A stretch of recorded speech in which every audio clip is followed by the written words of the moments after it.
We're here with head coach Zach Zedrick for the weekly golf recap/preview. Coach, in your last tournament, the Boilermaker Invitational, you finished 13th. Heard there were tough conditions, especially with the wind. Could you talk a little bit about that tournament? Yeah, good field, another regional quality field. I think right now, out of the 15 teams, 8 of them are going to be competing in regionals here next month. The Purdue's home course is probably, as far as college golf courses go, one of the toughest, if not the toughest in the country. So you play that in calm conditions, it's going to still be a pretty good test. But we had the wind gusting 30 or so on Saturday. I thought we handled it pretty well Saturday morning. Brian Orr played great. He was one of only a few guys under par. And I thought for the most part we dug in and were staying in the moment and just kind of taking things as they come. And then the afternoon, as it got windier and firmer, we had some guys just kind of let the conditions just kind of in the golf course win a little bit, and you just can't do that. You go from being around 6th or 7th to dropping down to, I think we were in 11th or 12th maybe 11th after the 36-hole day, and then got off to a really tough start Sunday morning. Was not quite nearly as difficult. The wind was down quite a bit. It was still up, relatively speaking, but got off to a really, really tough start.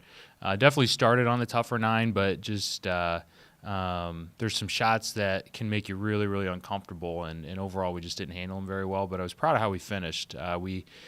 With our 4 counters, we shot 6 under on our second 9, which was the front 9, and even with all 5 of our guys, we still added up to 5 under. So really proud of how we finished. I think that was a glimpse. You look at that first round and you look at how we finished up on Sunday, and you see a team that we were beating some teams that are going to be playing in the postseason, and we finished up in a way that was competitive with those teams the last 9 holes. But we're doing some things that you can't do that we're in complete control of, and it really just boils down to no matter how hard it gets, keep finding ways to have fun and embrace the difficulty and the adversity, and then we just have to get better. There's some shots that, like I said, they make you uncomfortable, and we've got to do a little bit better job of just handling those situations better. All right. For the first time in a while, you actually have a tournament coming up back-to-back weeks. Your final tournament, the Kepler Intercollegiate, before the MAC tournament. What will the preparations be like for that in this week in practice?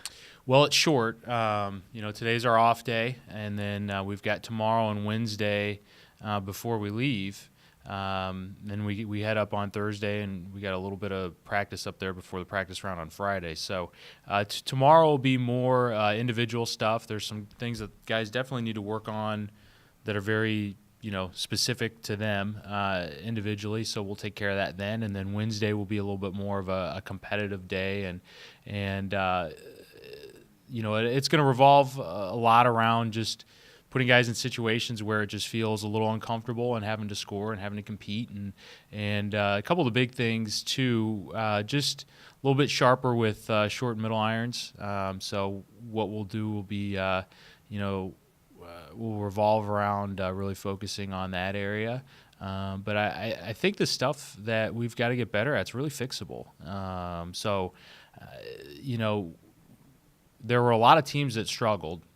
So it wasn't like we were the only ones with the difficult conditions. But Ohio State's golf course, it's another big, long golf course. It's the same kind of place that is hosting the MAC championship. So we're going to get another crack at that kind of golf, and I know the guys are seeing signs of improvement, and it's not necessarily looking that way when you look on the leaderboard, but I don't think anyone's discouraged. I think it's just continuing to make them hungrier. So we're excited to get back after it this week, and honestly looking forward to being able to compete right away again.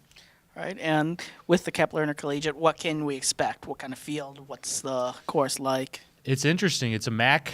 It's really kind of a MAC and Big Ten preview because the Big Ten championship is also the following week along with the MAC championship. So there's going to be – I'm almost positive it's all Big Ten and MAC schools. So the majority of the teams competing in the MAC championship will be in Columbus this week.